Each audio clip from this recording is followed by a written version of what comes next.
सिद्धार्थ सिद्ध्यर्थम पूजितो ये सुरासुरे सर्वविघ्नहर्तस्मै गणाधिपतये नमः। माँ गौरिका। ओम सर्वमंगल मांगल्ये शिवे सर्वार्थ साधिके शरण्ये त्र्यंबके गौरी नारायणी नमोस्तुते। व्यास जी की वंदना करते हैं। ओम व्यासाय विष्णुरूपाय व्यासरूपाय विष्णवे नमो वै ब्रह्मनिधे वासिष्ठाय नमो नमः। नमोस्तुते व्यास विशाल बुद्धे उल्लासविदायत पत्रिणे येन त्वया भारत तेन पूर्णा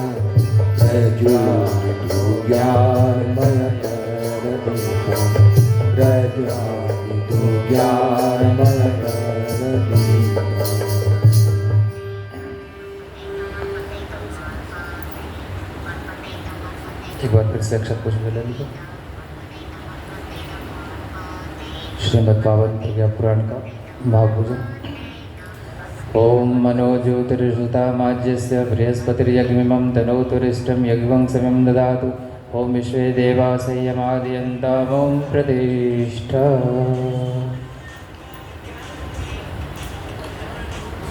आनंदगत भगवान को अभिनंदन है। ओम नमो स्वनंताय सहस्रमूर्तये सहस्रद्वारातिशिरोरुहारे सहस्रनामे पुरुषार्थशास्त्रे सहस्रकोटि युगधारिणे सहस्रकोटि युगधारिणे। अब व्यास मंच का बंधन। ओम स्वस्ति न इंद्रो वृद्धश्रवाः स्वस्ति नः पूषा विश्ववेदाः स्वस्ति नस्त्यारक्षोरिष्टनेमि स्वस्ति नो बृहस्पतिर्दधातु। ओम मंगलम भगवान विष्णु मंगलम गरुडध्वज मंगलम पुंडरीकाक्षो मंगलाय तनो हरिः। ओम त्र्यंबकं यजामहे सुगंधिं पुष्टिवर्धनम् उर्वारुकमिव बन्धनान् मृत्योर्मुक्षयमामृतात्।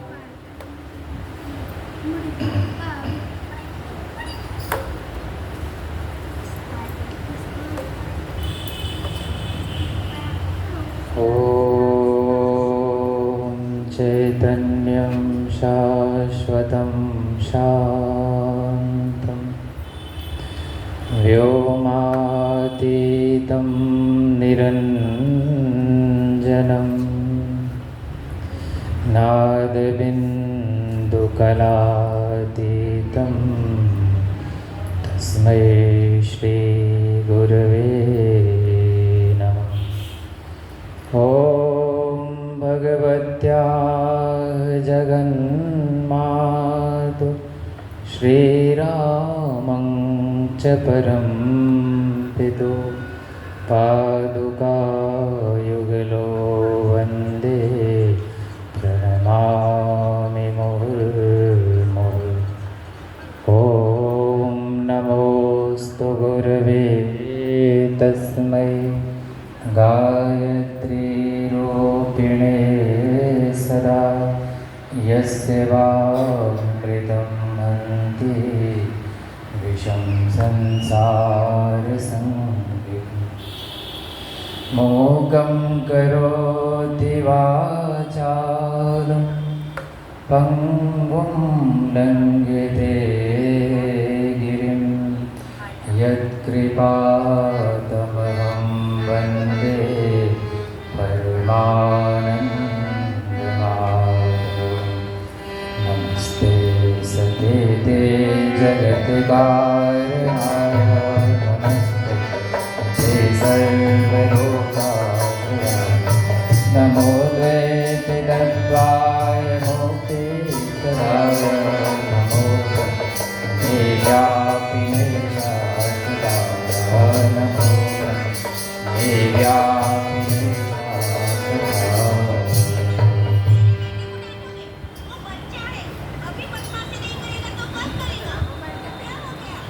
कथा प्रेमी श्रद्धालु भक्तजनों, गुरु पूर्णिमा महोत्सव के पावन अवसर पर आयोजित 4 दिवसीय श्रीमद् पावन प्रज्ञा पुराण की अमृतमयी कथा का तृतीय दिवस वर्तमान संध्याकालीन सत्र में आप सब विराजमान हैं।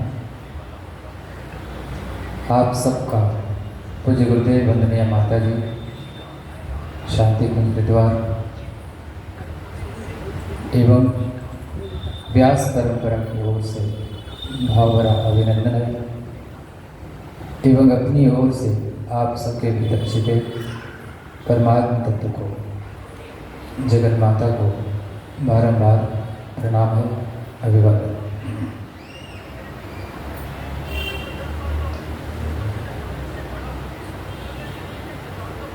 पिछले 2 दिवस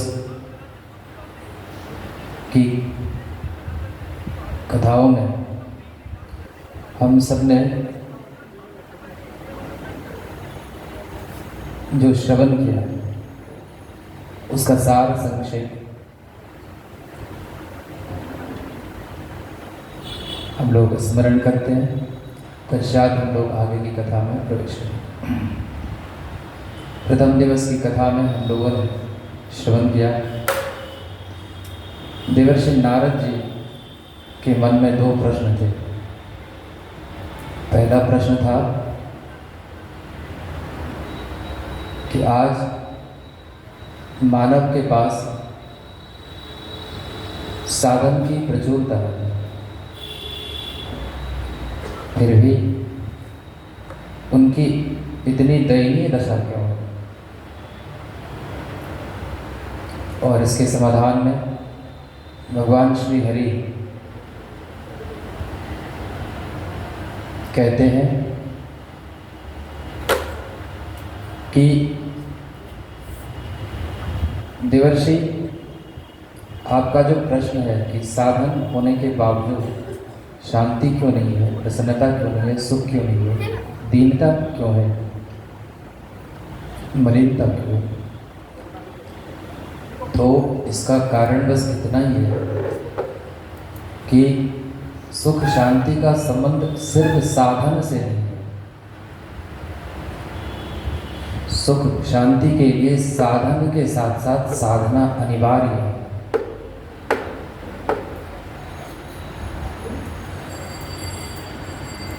दूसरी जिज्ञासा देवर्षि की थी कि खास करके सामान्य जन जो गृहस्थाश्रम में जीवन यापन करते हैं, उनके कल्याण के लिए कोई सरल मार्ग, कोई सरल साधना पद्धति क्या है? भगवान श्री हरि कहने की कृपा करते हैं, इस युग की जो अधिष्ठात्री शक्ति है उसका आश्रय पाकर उसकी आराधना ही वो संक्षिप्त साधना प्रविधि है जिससे जन सामान्य बड़ी सहजता से और सरलता से थोड़े ही समय में लाभान्वित हो सकता है। और अंत में भगवान श्री हरि कहते हैं कि आज की समस्त समस्याओं का अगर कोई नाम दिया जा सके, नॉमेनक्लेचर हो, नामकरण हो, तो उस समस्या का नाम है आस्था संकट, आस्था का दुर्भिक्ष, दुर्बुद्धि का साम्राज्य, धार्मिक चेतना का लोभ, रिलीजियस कॉन्शियसनेस का, सुप्रीम कॉन्शियसनेस का लोभ। और इसके लिए जरूरी है कि जो युग की अधिष्ठात्री शक्ति है गायत्री, हम उसकी उपासना करें। दूसरे दिवस की कथा जो गृहस्थाश्रम से संबंधित थी, परिवार खंड से संबंधित थी, उसमें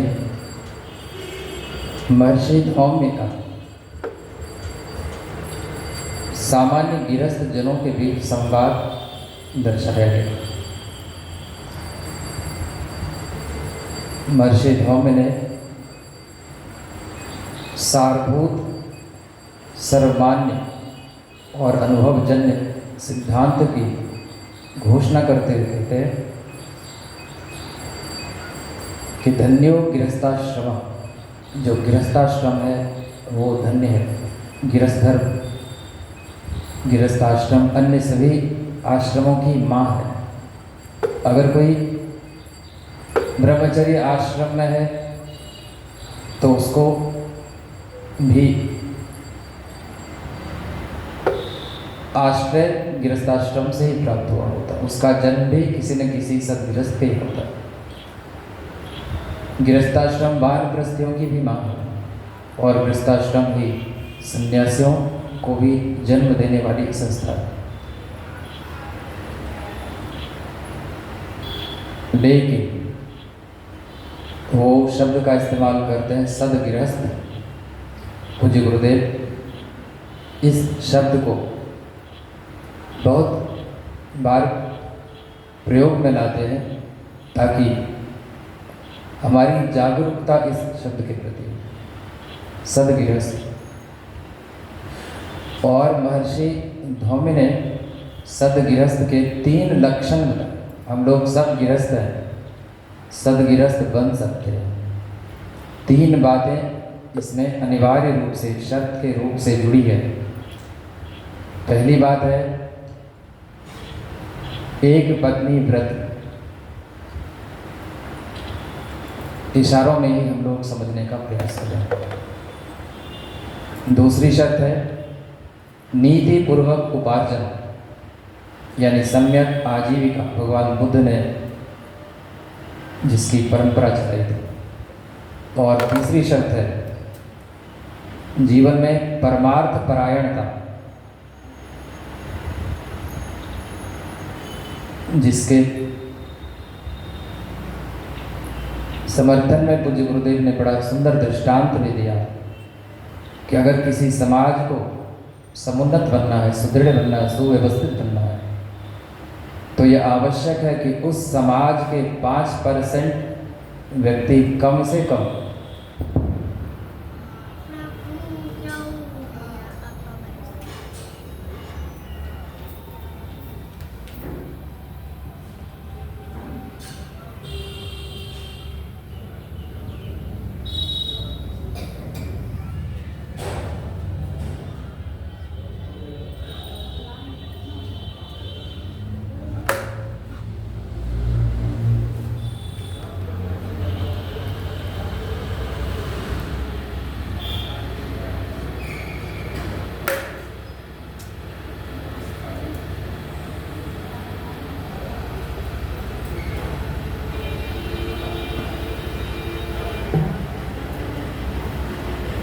पूज्यवर कहते हैं अगर किसी समाज को उत्थान करना, प्रगति करनी है, तो कम से कम उस समाज के 5% व्यक्ति को समाज सेवा का, लोक कल्याण का कोई न कोई कार्यक्रम अपने हाथ में लेना चाहिए, अनिवार्य। और वो ये भी कहते हैं कि ये तो खुशी की बात है कि समाज के 10% जो लोग हैं वो समाज सेवा करना चाहते हैं मन से, लेकिन घर की स्थिति, परिस्थिति आदि जो परेशानी है उसके चलते वो नहीं कर पाते और इसके प्रति पूज्यवर दुख व्यक्त करते हैं।